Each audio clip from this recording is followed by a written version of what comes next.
तो मेरे 2-3 मित्र रहते थे, एक फूल माला बेचने वाला, एक चाय वाला और एक पेपर बेचने वाला। ये 3 मेरे बहुत खास मित्र होते और मेरा रोज का नियम कथा पढ़ के आता था, गंगा जी में स्नान करता था और एक हमारे सुरेश करके मित्र विश्वनाथ गली के बाहर वो फूल माला की उनकी सुंदर दुकान थी, उनके वहां बैठता था, वो मुझे चाय पिलाता था और हर बार कहता था कि मोबाइल को चार्ज करने के लिए चार्जर और पंडित जी को चार्ज करने के लिए चाय जरूर चाहिए। बोलो जय श्री कृष्ण।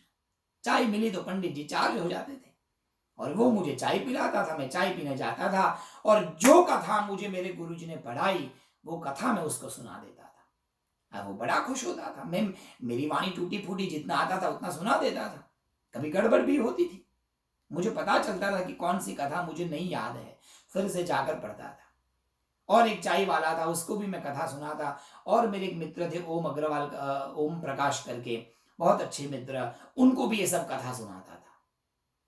कोई सुनता नहीं था, उसको अच्छा लगे नहीं लगे मेरे से कोई मतलब नहीं है। बोलो जय श्री कृष्ण। मेरा काम है कथा सुनाना, मैं सुना देता था।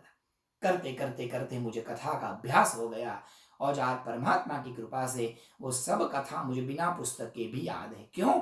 क्योंकि इतना परिश्रम किया था, कथा सुनाते थे। यही ये लक्षण हमने सुखदेव जी से लिया है। सुखदेव जी महाराज का भी ये लक्षण था, कथा सुनाना। हर पद पद में जाके लोगों को कथा सुनाते थे और ऐसे ही उन्होंने बहुत शास्त्रों का अध्ययन किया।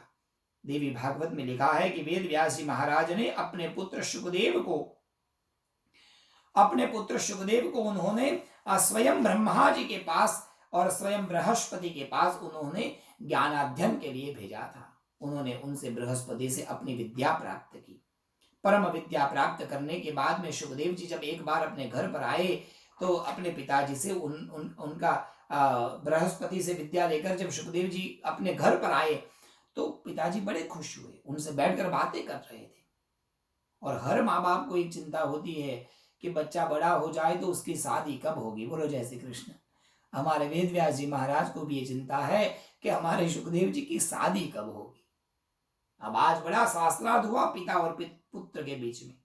पिताजी ने कहा, बेटा आपने शास्त्रों का अध्ययन तो बहुत अच्छी तरह से कर लिया, मैंने भी जो पुराण बनाए वो पुराणों का ज्ञान आपको दे दिया और आप कर्म भी अच्छा करते हैं, लोगों को कथा सुनाते हैं, बहुत अच्छी बात है, हम बहुत खुश हैं। परंतु बेटा अब जल्दी से विवाह कर दो, जल्दी तुम्हारी शादी हो जाए, तुम्हारे बच्चों को देख ले, बस फिर कोई चिंता नहीं है। और हर माँ बाप को यही चिंता होती है, जब शादी नहीं है तो बच्चे की शादी कब होगी। और अभी तो शादी को 1 महीना भी नहीं बीता और सत्यनारायण की कथा करने पंडित जी को बुलाया और पंडित जी को कहें, पंडित जी अच्छा आशीर्वाद दीजिए, अच्छे से 2-4 बच्चे हमारे बच्चों के वहां हो जाए। अरे भाई अभी तो शादी हुई है। माँ बाप को तो चिंता होती है, यही तो माँ बाप के लक्षण है। वेद व्यास जी महाराज को भी यही चिंता है।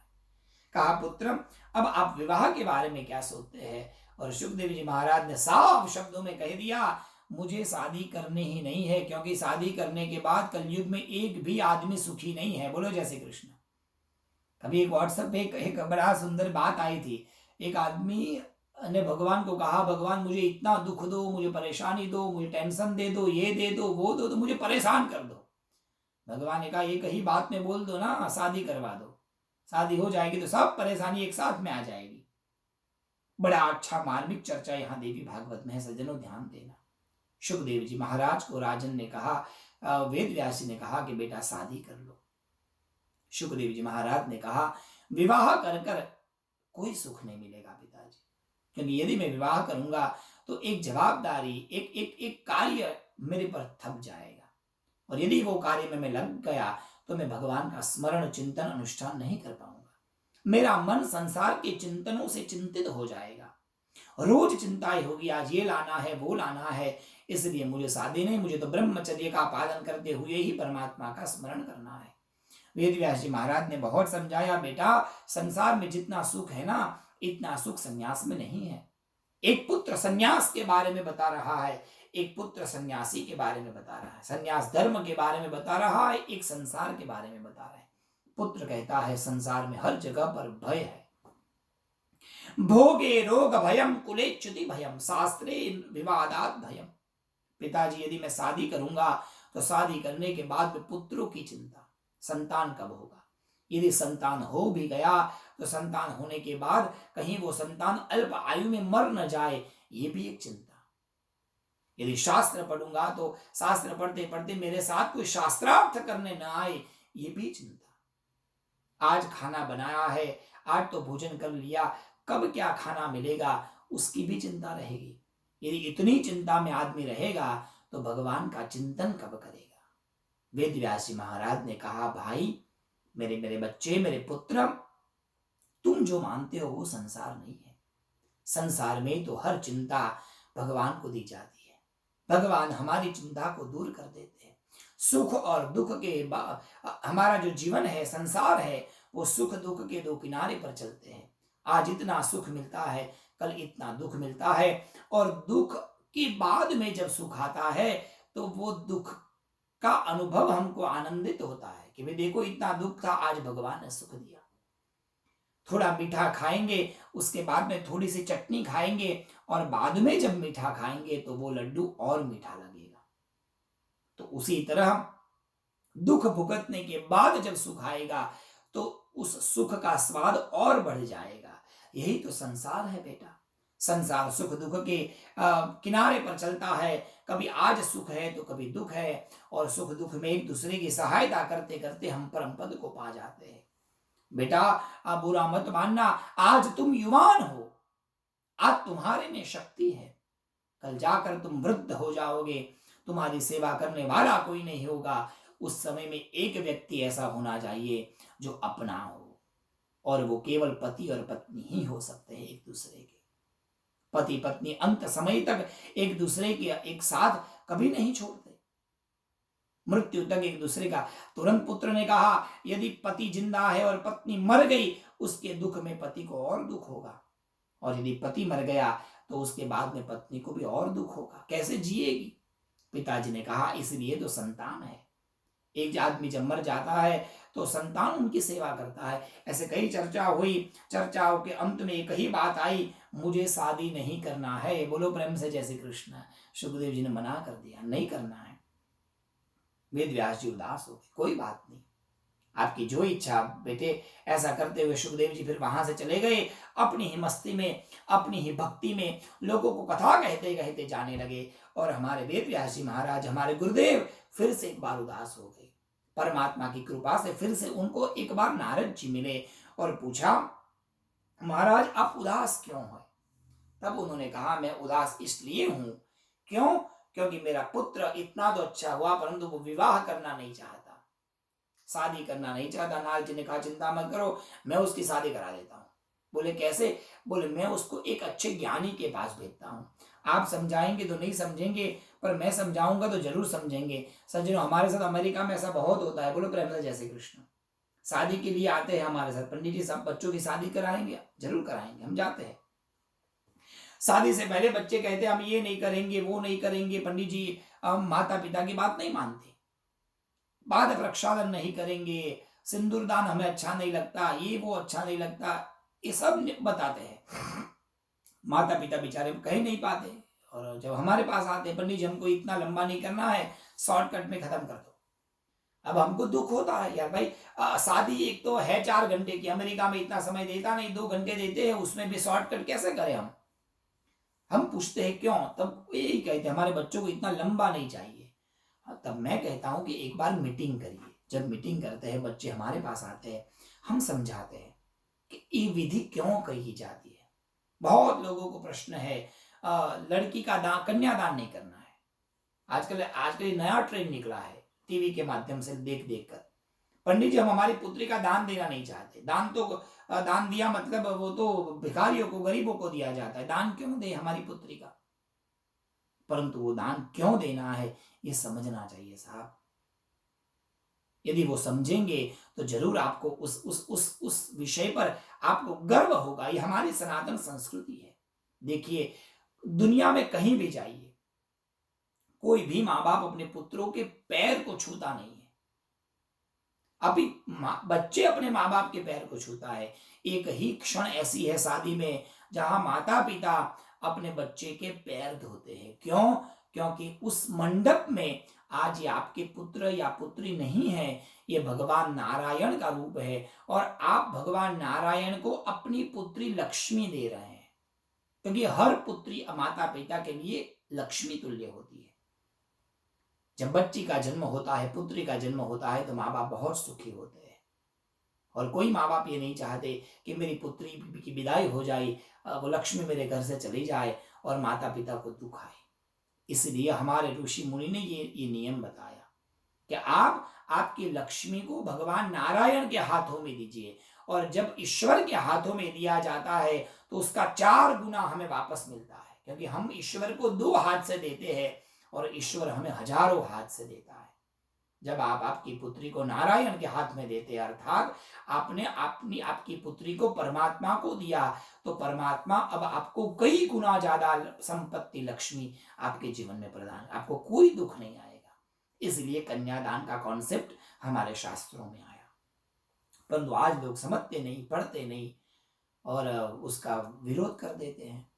और हमारे सनातन संस्कृति की बात ही ऐसी है, क्या बताऊं, बोलो जय श्री कृष्ण। जिसने कभी गीता को देखा नहीं, गीता जी को पढ़ा नहीं, शास्त्रों को उसने एक पन्ना कभी छुआ नहीं, ऐसे लोग हमारे शास्त्रों पर आक्षेप करते हैं, ये अच्छा नहीं लिखा, वो। अरे भाई, पहले आगे पीछे का पढ़ो, जब पढ़ोगे तब पता चलेगा ऐसा क्यों लिखा है। यदि मैं डॉक्टर को बोल दूं कि भाई मेरे पेट में दर्द हो रहा है, पेट काटो मत, ये करो, वो डॉक्टर मुझे कहेंगे भी तेरा विषय नहीं है, तुम्हें कुछ क्या पता चलेगा। जो पढ़ा है उसको पता चलेगा, पढ़ते लिखते हैं नहीं और हमारे शास्त्रों पर आक्षेप करते हैं, ये अच्छा नहीं है, वो अच्छा नहीं है, ये नहीं करना चाहिए, वो नहीं करना चाहिए। पहले उसको सांगो पांग पढ़े, तब पता चलेगा जो है वो वास्तविक है और क्यों है, उसे समझना चाहिए।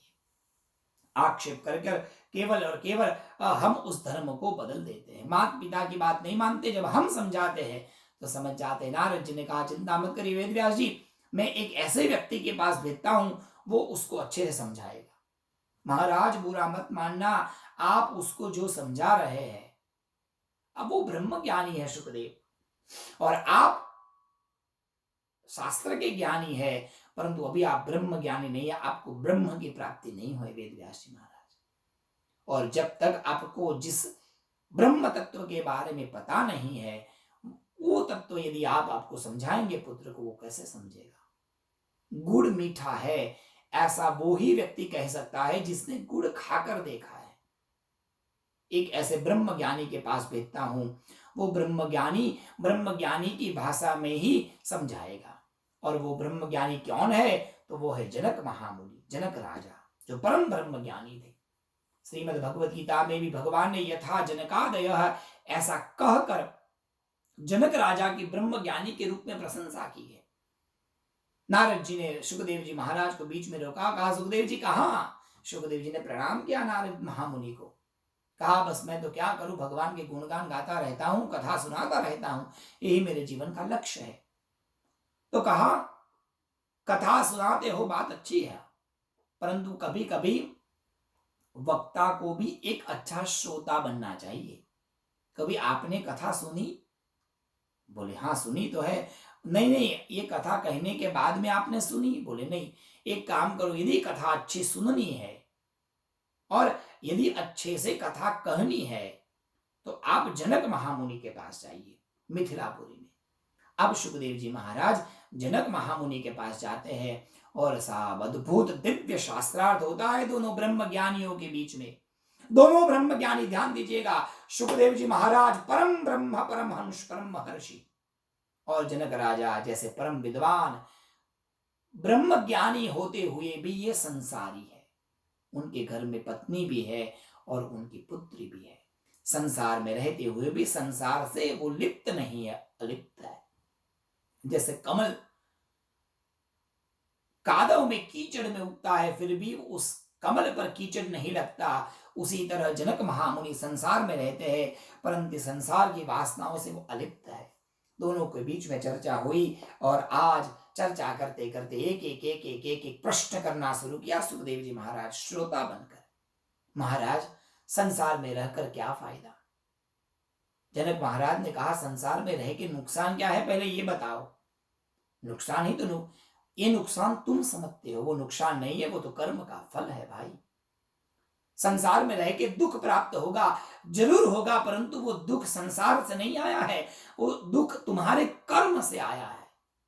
कर्म में था इसलिए दुख आया है। संसार में दुख नहीं है, दुख कर्म से है। संसार में सुख है, सुख संसार का नहीं है। ये सुख तो तुम्हारे मन का विषय है। सुख और दुख हमारे मन में है। लड्डू का खाकर सुख मिलता है और नीम की पत्ती खाकर कड़वापन आता है, वो दुख है। वो तो तुम्हारे मन की व्याख्या है। वो ही नीम का पत्ता एक ऊंट खाता है तो उसको लगता है मैं अमृत खा रहा हूं। बोलो प्रेम से जय श्री कृष्ण। अरे भाई नीम का पत्ता तो, अरे भाई उसके लिए वो अमृत है, क्योंकि वो उसकी व्याख्या है। तुम नीम का पत्ता खाकर कहोगे कड़वा है, ये तुम्हारे लिए कड़वा है। वो ही नीम का पत्ता ऊंट के लिए कड़वा नहीं है। संसार की ये विशेषता है भाई। संसार में जो रहता है वो कर्म से सुखी और कर्म से दुखी होता है। अब तो बात समझ में आई, कुछ समझना है, और इसलिए पूछा कि हमें गृहस्थ जीवन में कैसे रहना चाहिए और क्या क्या करना चाहिए। तब जनक महामुनि ने कहा कि गृहस्थ जीवन में रह के और कुछ नहीं करना है, केवल नाटक करना है। बोलो प्रेम से जय श्री कृष्ण। केवल नाटक करना है। परमात्मा ने जो नाटक करने के लिए हमें भेजा, कभी किसी को पति बनाकर भेजा, कभी पत्नी बनाकर भेजा, कभी किसी को पुत्र बनाकर भेजा, कभी किसी को पुत्री बनाकर भेजा। जिसको जो बनाकर भगवान ने भेजा उसका नाटक करना है। ये पूरी दुनिया रंगमंच है, उसमें हम नायक और नायिका है, नाटक करने वाले हैं। और हमें जो पात्र दिया वो हमारा रोल है, वहां हमें करना है। परंतु इस पूरे नाटक को चलाने वाले डायरेक्टर हमारे परमात्मा है। भगवान ने जैसा कहा, भगवान ने जो मार्ग दिखाया उस मार्ग पर हमें चलना है। तो कहा उससे क्या मिलेगा, तो कहा संसार से 4 वस्तु मिलेंगे। संसार में 4 वस्तु के लिए प्रयत्न करना चाहिए। पहला है भक्ति। प्रश्न आया महाराज भक्ति किसको कहते हैं, तो कहा सा परम प्रेम रूपा। ध्यान दीजिएगा, परिवार में रहना है, सबसे पहले प्रेम रखो। परिवार में परस्पर प्रेम होना चाहिए। प्रेम नहीं है तो संसार में रहने से कोई मतलब नहीं है। चाहे कोई भी व्यक्ति हो, उसको प्रेम करना सीखो। फायदा हो या नुकसान, जब तक प्रेम नहीं करेंगे परमात्मा प्रसन्न नहीं होंगे। सज्जन में आपको विश्वास है, हमारे गुरुदेव कहते हैं यदि सामने वाले व्यक्ति से कितना भी नुकसान हो फिर भी उसको प्रेम दो। यदि आपने उसको प्रेम नहीं दिया तो आप स्वयं अपने कर्म का फल बांधोगे। और एक दिया ज्ञान की साधना करो संसार में रहकर। अच्छा अच्छा जानने के लिए, अच्छा अच्छा नया नया सीखने का प्रयास करना चाहिए। वैराग्य से संसार में रहो। वैराग्य किसको कहते हैं, तो कहा कि जो मिले उसमें रहना, उसी में आनंद करना, उसी का नाम वैराग्य है। आज श्रीखंड खाने को मिला तो प्रेम से श्रीखंड खाइए, और कल नहीं मिला तो कोई बात नहीं। भगवान जैसे रखे वह जाहि विधि राखे राम ताहि विधि रही। जिस विधि से परमात्मा रखे उसी में रहना, उसका नाम है वैराग्य। और साथ में व्यक्ति को साधना करनी चाहिए। साधना से ही व्यक्ति परम तत्व को पाता है। जनक महाराज ने कहा दुनिया में कोई भी उत्तम व्यक्ति को देखो वो संसारी है। भगवान शिव और पार्वती दोनों पति पत्नी है, संसार में रहते हैं। परम योगी होते हुए भी महादेव संसारी है। लक्ष्मी नारायण को देखो, योगीश होते हुए भी भगवान नारायण अपनी पत्नी के साथ में संसार में रहते हैं। स्वयं भगवान ब्रह्मा भी संसारी है, सरस्वती शारदा के साथ में रहते हैं। इसलिए संसार ये उत्तम साधन है परमात्मा की प्राप्ति के लिए। बहुत सारी बातें बताई और ये सब बातें सुनने के बाद में सुखदेव जी का मन निर्मल हो गया और उनको अब इच्छा हो गई कि बात तो सही है, शादी कर लेनी चाहिए। बोलो कृष्ण कन्हैया लाल की जय। मन परिवर्तित हो गया। परिवर्तित मन से सुखदेव जी वापस अपने पिता के पास आए और सनकादिक ऋषियों को स्तुत महर्षि कहते हैं कि सुनिए महर्षि, परमात्मा की परम कृपा से, ईश्वर की कृपा से जब सुखदेव जी महाराज घर पर वापस आए तो हमारे गुरुदेव बड़े खुश हो गए, बड़े प्रसन्न हुए। और इस कालांतर में समय जाते जाते सुखदेव जी का विवाह पितृओं की एक कन्या थी जिसका नाम था पिवरी, उसके साथ में किया गया। पिवरी के साथ में सुखदेव जी का विवाह हो गया। समय बीतने पर उनके 4 पुत्र हुए।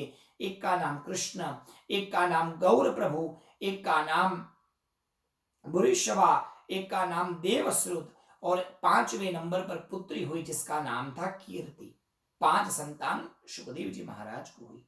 अनेक वर्ष तक अपने पुत्रों को ज्ञान देते देते समय बीतने पर सुखदेव जी महाराज ने पूरे जीवन को यापन किया।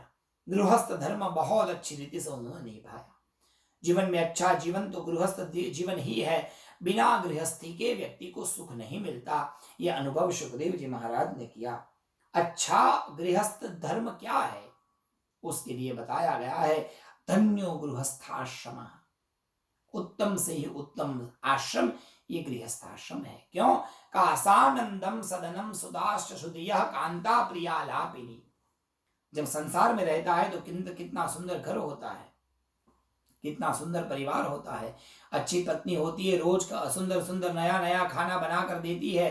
भारत में बोलो जय श्री कृष्णा। हम तो अमेरिका में अच्छा अच्छा फ्रोजन निकाल कर खाते हैं। अच्छा अच्छा खाना मिलता है, अच्छा अच्छा भोजन मिलता है और सुंदर भोजन से अच्छी भाषा से हम परिवार में रहते हैं। सुदाश्च सुधिया, अच्छे बुद्धि वाले हमारे संतान होते हैं। अच्छे नौकर चाकर होते हैं घर में जो सेवा करते हैं। और एक बात बताई, यदि पत्नी घर में है तो मिष्टान्न पानम गृहे, अच्छा अच्छा मिष्टान रोज बनता है। पत्नी ही अच्छा खाना बना सकती है। बोलो प्रेम से जय श्री कृष्ण। नहीं तो आपने खुद से बनाना होगा तो ज्यादा आदमी नहीं बनाता है। मगर देखो आप पुरुष को यदि खाना बनाने के लिए कहेंगे तो साहब पूरा किचन खराब करके रख देंगे। खाना तो बनाएंगे, पूरा किचन खराब करेंगे। और एक स्त्री खाना बनाएगी, इतनी सुंदर व्यवस्था से सुढंग तरीके से सुंदर खाना बना देती है। ये सबके अलग अलग गुण होते हैं। ये सब संसार में ही मिलता है। संसार में व्यक्ति भक्ति कर सकता है। पति पत्नी दोनों भक्ति के माध्यम से अपने 7 पीढ़ी को पार लगा देते हैं। मैंने कई ऐसे परिवार देखे हैं सज्जना, आज भी इस अमेरिका में पति पत्नी बड़े आराम से जीवन जीते हैं। रोज सुबह उठकर दोनों बैठकर भगवान की माला करते हैं, बड़े प्रेम से चाय पीते हैं, भगवान का नाम हरि कीर्तन करते हैं, प्रभु को प्रार्थना करते हैं हमारे बच्चों को बहुत सुखी करना। मैंने ऐसे कितने बच्चे देखे हैं कभी भगवान का नाम नहीं लेते, कभी सत्कर्म नहीं करते, फिर भी बहुत सुखी है। क्यों? क्योंकि उनके माता पिता का पुण्य उनके पास है। माता पिता के पुण्य प्रभाव से, माता पिता की साधना के प्रभाव से, उस संसार के प्रभाव से संतान को उत्तम सुख मिलता है। सुखदेव जी महाराज अनेक वर्ष तक सुख को भुगतते भुगतते आगे जाकर संसार को भुगता और संसार की ओर जाकर समय बीतने पर जब वो वृद्ध हो चुके तब समय आने पर उन्होंने अपने शरीर की साधना, शरीर से ही योग मार्ग की साधना करके समाधि में बैठकर अपने 7 चक्र को जागृत किया और अपने प्राण को सदा के लिए परमात्मा के पास भेज दिया। वेद व्यास जी अपने पुत्र को मृत्यु को पाते हुए देखा तो वेद व्यास जी महाराज बड़े दुखी हो गए। उनको बड़ा दुख हुआ। नारद जी और आदि भगवान के पास उन्होंने गए और भगवान नारायण के पास, ब्रह्मा जी के पास और महादेव के पास जाकर कहा कि मेरा पुत्र मुझे वापस दे दीजिए। बहुत समझाया वेद व्यास जी महाराज को। यही जीवन का उत्तम धर्म है कि वास्तविक मृत्यु को भी स्वीकारना। हर एक व्यक्ति को मृत्यु तो आती ही है। आप देवी की साधना करो, अनुष्ठान करो, साधना करो, उसकी माया आप जान जाओगे। और फिर से वेद व्यास जी महाराज अपने घर पर आए और अपनी साधना में लग गए और भगवान का नाम लेने लगे। इतनी कथा पूर्ण करके 2 हाथ जोड़कर प्रणाम करके पुराणी महाराज ने, सुत महर्षि ने सभी ऋषि मुनियों को ये कथा समर्पित की। तुरंत शनकादिक ऋषियों ने कहा कि भगवान, आपने कथा तो वेद व्यास की बड़ी सुंदर की, देवी का महात्म्य भी बताया कि माया के द्वारा ये सब हुआ, पर ये कृपा करके बताइए उसके बाद में वेद व्यास जी ने क्या किया। सजन बड़ी सुंदर कथा है, बड़ा ध्यान देना।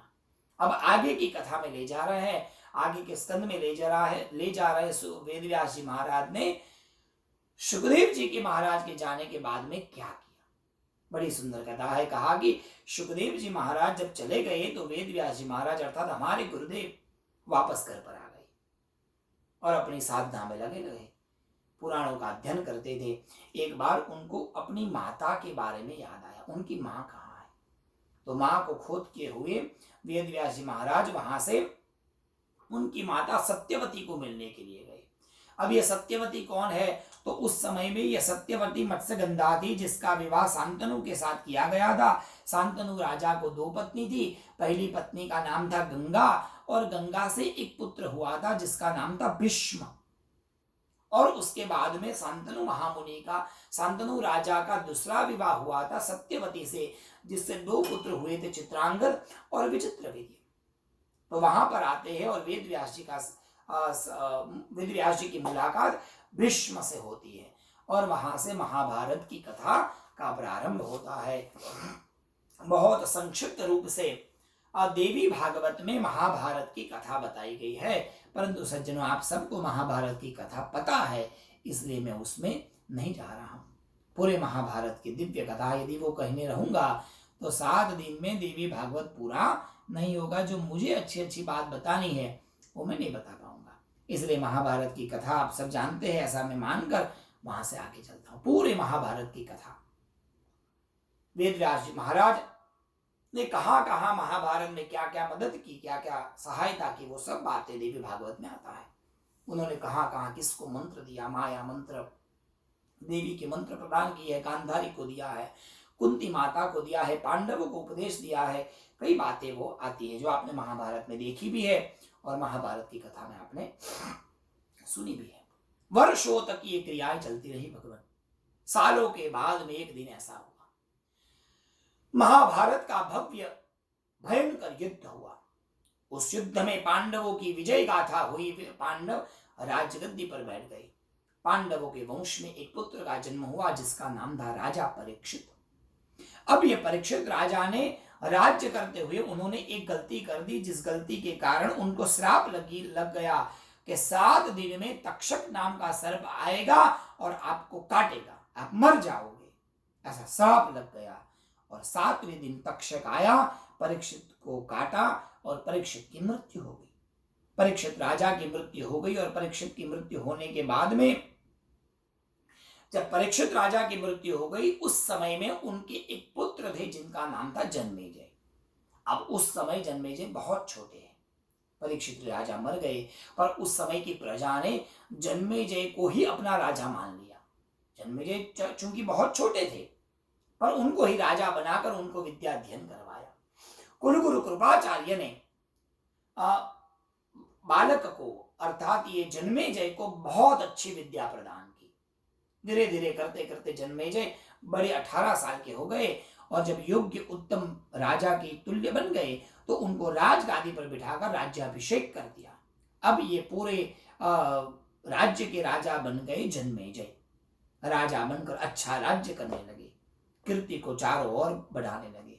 कुछ मेहनत तो करनी नहीं थी, माता पिता ने बड़ा भव्य राज्य छोड़कर गए थे।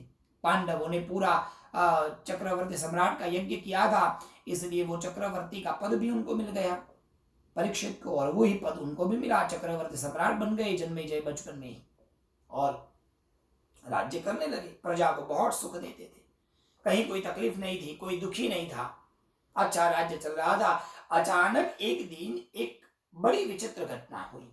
सज्जनों ध्यान देना, एक दिन उस जन्मेजय के पास में उत्तंक नाम के एक ऋषि आते हैं। उत्तंक नाम के ऋषि कहते हैं कि भगवान राजा, ये क्या राज कर रहे हो तुम, राजगद्दी पर बैठकर तुम जलसा करते हो और कुछ नहीं। 2 हाथ जोड़कर जन्मेजय ने कहा, महाराज ऐसी मैंने कौन सी गलती कर दी जो आप ऐसा बोलते हो? मैंने आज तक मेरे राज्य को कभी दुखी नहीं किया, मैंने मेरे राज्य में सबको सुख दिया, मैं कहीं किसी से कर नहीं लेता, सबको मैं सुखी करता हूं। राजा के सभी जो लक्षण थे वो जन्मेजय ने सुनाए। पर उत्तंक ने कहा कि वो सब बात तो ठीक है, पर तुमने एक बहुत बड़ी ये गलती की है, तुम तुम्हारे पिता की मृत्यु का बदला नहीं ले रहे हो। कहा क्यों?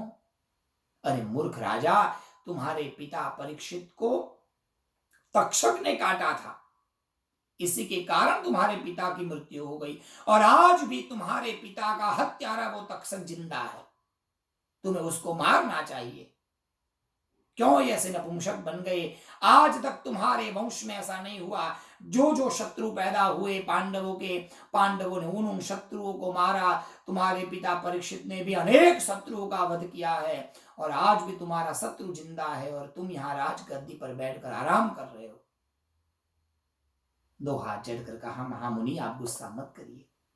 मैंने तुम वडीलों से, बुजुर्गों से और ऋषि मुनियों से यह सुना है कि मेरे पिताजी परीक्षित को तो यह श्राप लगा था, इसलिए तक्षक आया था। उसमें तक्षक की कोई गलती नहीं है, वो मेरा शत्रु नहीं है। मूर्ख हो भाई तुम्हें तो कथा के बारे में कुछ पता ही नहीं है। ध्यान दो, किसी ने तुमको नहीं बताया, मैं तुमको बताता हूं। जिस समय तक्षक आपके पिता को मारने आ रहा था, जिस समय तुम्हारे पिता को मारने आ रहा था, उसी समय कश्यप नाम के ब्राह्मण औषधि लेकर आ रहे थे, क्योंकि तुम्हारे पिता को लोग बड़ा प्रेम करते थे। पता चला कि तक्षक सर्प काटेगा। उस समय कश्यप मुनि थे, कश्यप नाम के ब्राह्मण थे, उनके पास में औषधि थी। यदि वो औषधि तुम्हारे पिता के ऊपर रखते तो वो उसको तक्षक का जहर नहीं चढ़ता। दोनों साथ में चल रहे थे और चलते चलते वो मुनि ने तक्षक को पूछा, कहाँ जा रहे हो? तो तक्षक ने कहा कि मैं उसको मारने जा रहा हूं। तुम कहाँ जा रहे हो? तो कश्यप मुनि ने कहा, मैं उसको बचाने जा रहा हूं। मारने से ज्यादा बड़ा बचाने वाला होता है। परंतु क्या बात बताओ, उस दुष्ट का तक्षक नाग ने कश्यप नाम के मुनि को लोभ लालच दे दी और डरा कर फंसा कर साम दाम दंड भेद से उसको पैसा दे दिया और उसको वापस भेज दिया। यदि उसने वापस नहीं भेजा होता तो आज तुम्हारा बाप, तुम्हारा पिता जिंदा होता। ऐसा बोलकर उसका मन विचलित कर दिया साहब। जन्मेजय को आया गुस्सा, हाथ में लिया धनुष, कहा धनुष लेकर जाओगे, तुम तक्षक को नहीं मार पाओगे, क्योंकि तक्षक को इंद्र बचा सकता है, उसको इंद्र का रक्षण है। आप बताइए महामुनि में क्या करूं? एक काम करो, सर्प यज्ञ करो, बहुत बड़ा यज्ञ करो और मुझे ऐसे मंत्र याद है, यदि वो मैं मंत्र बोलूंगा तो वो तक्षक को आना पड़ेगा। मेरे पास सर्प को बुलाने के लिए मंत्र है, मुझे उस यज्ञ का आचार्य बनाओ और यज्ञ करो। जितने इस पृथ्वी पर सर्प है वो सब सर्पों को हम अग्नि में आहुति देकर जलाकर भस्म कर देंगे। ऐसा भयंकर कथा किया और ऐसा करते करते राजा ने मान लिया। जन्मेजय राजा ने बड़ा यज्ञ का आयोजन किया, बड़े बड़े ऋषियों को बुलाया, हरिद्वार में जाकर 100 खंड मंडित यज्ञ कुंड मंडप बनवाया, बहुत बड़ा यज्ञ कुंड बनाया। एक सर्प को ला लाकर अग्नि में डाल रहे हैं और सर्प यज्ञ कर रहे हैं। कई दिनों तक ये यज्ञ चला, बहुत सारे सर्पों को जला जलाकर भस्म कर दिया गया। और अचानक एक दिन उस यज्ञ में उत्तंक नाम के मुनि ने हाथ में पानी लेकर तक्ष का आवाहन किया, आओ तक्षक, हम तुम्हें अग्नि में आहुति देंगे और पूर्ण आहुति करेंगे। तक्षक वहां से इंद्र के पास चला गया और अचानक यहाँ वो मंत्र बोलने जा रहे थे, एक दूसरे मुनि वहां पर पहुंचे। उसका नाम है आस्तिक महामुनि, बड़े परम ज्ञानी, परम विद्वान और ब्रह्मलोक के ज्ञाता ब्रह्म ज्ञानी महामुनि आए। सब खड़े हो गए, प्रणाम किया, बहुत बड़ा नाम था उस समय उनका। और जन्मेजय उनके चरणों में प्रणाम किया और जन्मेजय को कहा, मूर्ख राजा, ये क्या कर रहे हो? शर्म नहीं आती? तुम निर्दोष सर्प को लेकर अग्नि में डाल रहे हो। ये तो यज्ञ है या कोई विध्वंस है? तुम यज्ञशाला को, यज्ञ के मंत्रों को, यज्ञ की आहुति को, यज्ञ की अग्नि को, यज्ञ कुंड को अपवित्र कर रहे हो। बहुत बड़े पाप का भागीदार तुम बन रहे हो। बहुत डराया, कोने में ले जाकर ब्रह्म ज्ञान दिया, जीवन की वास्तविकता क्या है। कान पकड़ा, महाराज मेरी बहुत बड़ी गलती हो गई, मैं अब ये यज्ञ नहीं करूंगा। यज्ञ रोक दिया। 4-5 दिन हो गए, जन्मेजय वापस आ गए। 1 महीना, 2 महीना, 3 महीना, 1 वर्ष बीत गया और बाद में जो वो ब्रह्म ज्ञान था वो सब धीरे धीरे खत्म हो गया। बोलो जय श्री कृष्ण। और फिर से वो सब बातें याद आई, मेरे पिता को मार दिया था, मैंने यज्ञ शुरू किया था, उत्तंग महामुनि की बातें सही थी, ये बीच में वो एक आस्तिक महामुनि आ गए और ये गड़बड़ कर दिया। ऐसा क्यों मेरे साथ ऐसा हुआ? इतना अच्छा काम चल रहा था, क्यों मेरा काम अटक गया? ये सब प्रश्न उनके मन में थे। राजा पागल जैसे होने लगे और उसी बीच उनकी मुलाकात वेद व्यास जी से हुई। सज्जनों ध्यान दीजिएगा, वेद व्यास जी वहां पर आए, मेरे गुरुदेव वहां पर पहुंचे। जन्मेजय को बिठाया, बहुत समझाया, बेटा यही विधि का विधान है, जो भी हुआ वो ईश्वर की अनुकंपा से, ईश्वर की इच्छा से हुआ है, तुम कुछ नहीं कर सकते। अब वेद व्यास जी कितने बड़े महामुनि, महाभारत जैसे ग्रंथों का उन्होंने भी प्रणयन किया है। अब ऐसे बड़े महामुनि के सामने ये 22 साल का बच्चा बैठकर महामुनि की बात नहीं मान रहा है। बोलो जैसे कृष्ण। बोले महामुनि आप बुरा मत मानना, छोटे मुंह बड़ी बात कहता हूं, आपकी सब बातें गलत है, ये सब क्या भाग्य में लिखा है और जो लिखा है वो होगा, सब गलत है महाराज। क्या भाग्य वाग्य कुछ नहीं होता है, जो है वो कर्म है, बिना कर्म के कुछ नहीं होता है। यदि सत्कर्म किया तो अच्छा होगा, बुरा कर्म किया तो बुरा, यही सिद्धांत है महाराज, आपके सब सिद्धांत गलत। अब वेद व्यास की जी का मगज गया, गुस्सा आया, बोले मेरी बात नहीं मान रहे होते हो, मैं जो कह रहा हूं वो सनातन सत्य है, परंतु तुमको मेरी बात पर विश्वास नहीं है, लो करके करो परीक्षा, आज मैं तुम्हें तुम्हारा भाग्य बताता हूं, यदि तुम्हारे में ताकत है तो तुम तुम्हारे भाग्य को बदल के दिखाओ, जाओ। जो मैं बात याद रख कहता हूं याद रखना। राजा अभी तुम छोटे बच्चे हो, तुम्हारे बाप के बाप मेरे पास में बैठकर पले बड़े हैं, छोटे बच्चे हो, मेरी बात याद रखना, आज के बाद में कभी भी जीवन में काले घोड़े पर मत बैठना, मैं मना कर रहा हूं ना, फिर भी तुम बैठोगे, जाओ। काले घोड़े पर बैठना, पर दक्षिण दिशा में कभी मत जाना, याद रखना, पर फिर भी तुम जाओगे। दक्षिण दिशा में जाना, मगर यदि कोई कन्या मिले उसके सामने मत देखना, याद रखना, मैं कहता हूं फिर भी तुम जाओगे, जाना, देखना, उसको घर मत लाना, बात याद रखना। राजा मैं मना कर रहा हूं मगर फिर भी तुम लाओगे, क्योंकि तुम्हारे भाग्य में लिखा है, चाहो तो भाग्य को बदलो, घर पर लाना राजा, मना नहीं कर रहा हूं, लेके आना, परंतु उससे शादी मत करना, मना कर रहा हूं फिर भी तुम करोगे, शादी करोगे भी उसकी बात मानना मत, फिर भी तुम उसकी बात मानोगे, उसकी हर बात मानना, पर उसकी बात मानकर कोई ब्राह्मण का अपमान मत करना, और यदि अपमान किया तो तुम रोगी हो जाओगे, शरीर में कीड़े पड़ेंगे तुम्हें, ये तुम्हारा भाग्य है, यही तुम्हारी डेस्टिनी है, चाहे तो रोक के दिखाओ, जाओ। ऐसा बोलकर जय श्री कृष्ण कहकर वेद व्यास चले गए। सब समय बीतने लगा, जन्मेजय ने कहा मेरे राज्य में एक भी काला घोड़ा नहीं चाहिए, सबको हटाओ काले घोड़ों को, केवल सफेद घोड़े चाहिए, सब सफेद घोड़े रखे। समय बीतने लगा, बहुत साल बीत गए। एक दिन ऐसा हुआ, जन्मेजय की शादी भी हो गई थी, और एक समय ऐसा हुआ, एक दूसरे राजा ने भयंकर आक्रमण किया जन्मेजय पर। संयोगवश युद्ध करने जाना था, जितने घोड़े थे सब घोड़े कहीं जंगल में चराने के लिए ले गए थे, अचानक आक्रमण करने जाना हुआ, और कुछ नहीं था, काला घोड़ा ही दरवाजे पर खड़ा था। बोलो जय श्री कृष्ण। भाग्य सामने आके खड़ा हुआ साहब, काला घोड़ा खड़ा है। ऋषि ने कहा था मत, मगर चलो देखते हैं, दक्षिण में नहीं जाऊंगा। काले घोड़े पर बैठे और काला घोड़ा दौड़ते दौड़ते दक्षिण दिशा में ही गया। युद्ध हुआ, युद्ध कर कर दिशा भूल गए, दक्षिण में गया। दक्षिण में जाकर एक कन्या वहां खड़ी थी, झरमर झरमर बारिश, राजा की दृष्टि गई, कन्या बड़ी सुंदर थी और राजा मोहित हो गए। बात करने को मना किया था, बात की, मना किया था घर भर मत लाना, उसी काले घोड़े पर बैठकर वो घर पर आई। मना किया था शादी मत करना, फिर भी महाराज ने तो शादी कर ली, राजा ने, जन्मेजय ने। शादी हो गई, कई दिन व कई वर्ष बीत गए, और एक दिन उन्होंने कहा कि महाराज आपकी उन्नति प्रगति के लिए व्रत कर रही हूं, कुछ ब्राह्मण को भोजन करने के लिए बुलाइए। अब ब्राह्मण को भोजन करने के लिए